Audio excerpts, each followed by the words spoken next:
Have you ever tried to pray, but the words felt like they are getting stuck in your throat?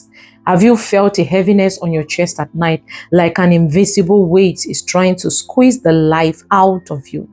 Now, this is not just the stress, it is not just fatigue. You are dealing with the spirit of the python. Today on God's Throne Depth, we identify the spirit that seeks to suffocate your voice, strangle your finances, and crush your prophetic destiny. The grip is breaking today in the name of Jesus.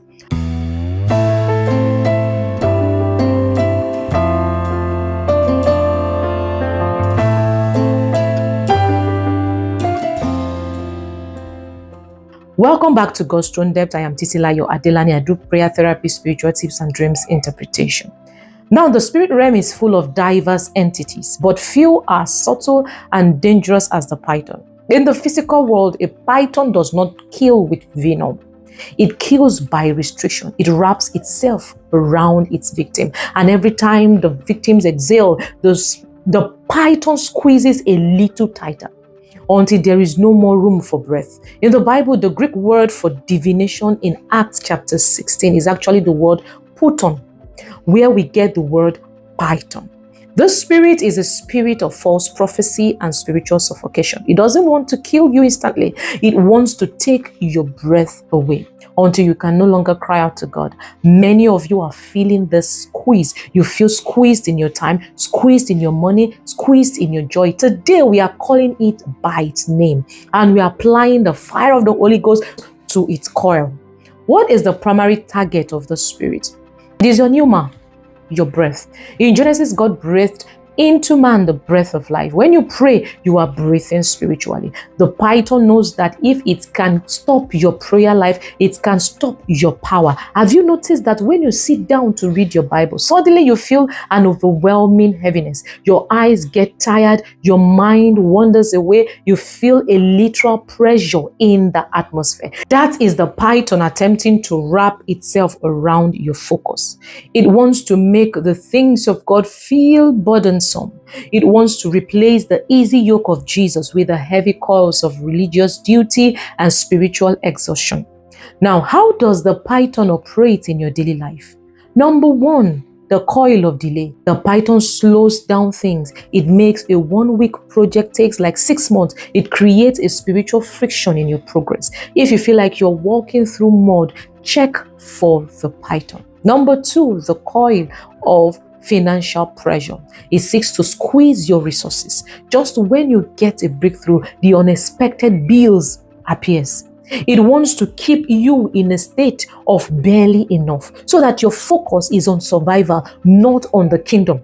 Number three, the coil of prayer silence. This is the most dangerous. It makes you feel like God is a million miles away from you. It creates a brass ceiling over your head. You start to believe the lies that prayer doesn't work. Once you stop praying, the python has won the first round.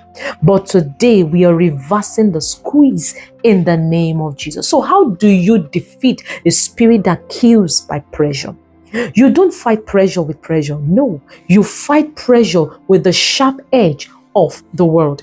Now, the python cannot maintain its grip if it is caught.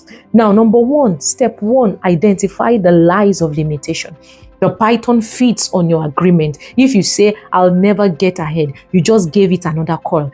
You must break your agreement with the spirit of delay. Number two, use the Acts chapter 16 strategy. Paul was being followed by the spirit for days. He didn't just ignore it. He turned around and commanded the spirit in the name of Jesus to come out. You must turn around and face the heaviness. Don't pray about it. Speak to it. Number three, the breath of the spirit. If the python takes your breath, you must invite the Ruach, the Holy Spirit breath. Start to worship. Even if it's a whisper, worship is the expansion that breaks the constriction. I sense in my spirit that many watching this have been living under a false ceiling. You have been told that this is just how life is, but no, you must reject that. Life in Christ is the life in the depth of freedom. If you have felt a literal tightness in your neck or chest, I want you to place your hand there right now. There is an anointing that breaks the yoke. The python is a creature of the earth, but you are a citizen of the heaven. Snakes cannot survive where the fire of God is burning. We are stalking the fire today. The silver cord we talked about last week is being cleared off all demonic interference. The dream gate is being cleared off all coiling spirit. You will breathe again. You will pray again. You will dream again. Now let us pray together. In the mighty name of the Lord Jesus, I take the sword of the Spirit and I strike the head of the python. Every spirit of divination and suffocation that has wrapped itself around this viewer's life, I command you to lose your grip in the name of Jesus. I break the coil of delay. I break the coil of financial constriction. I break the spirit of prayer silence by the blood of Jesus. I decree that their breath is free. Every heaviness on their chest, every pressure on their minds, I cast it out in the name of Jesus. Father, let your Holy Spirit breath fill their room right now. Let them breathe in your peace and breathe out the enemy's poison. The python is defeated. The believer is free. In Jesus' name. Amen. So if you feel that shift in the atmosphere, I want you to take a deep breath right now and type this: I can breathe again. In the name of Jesus, I can breathe again. Let's feel the feed with the sound of victory. So if you know someone who is feeling burnt out or they are pressed down, share this video with them immediately. This is their deliverance call. So subscribe to Godstone Depth for more videos. God bless you and see you in the next episode, and bye for now.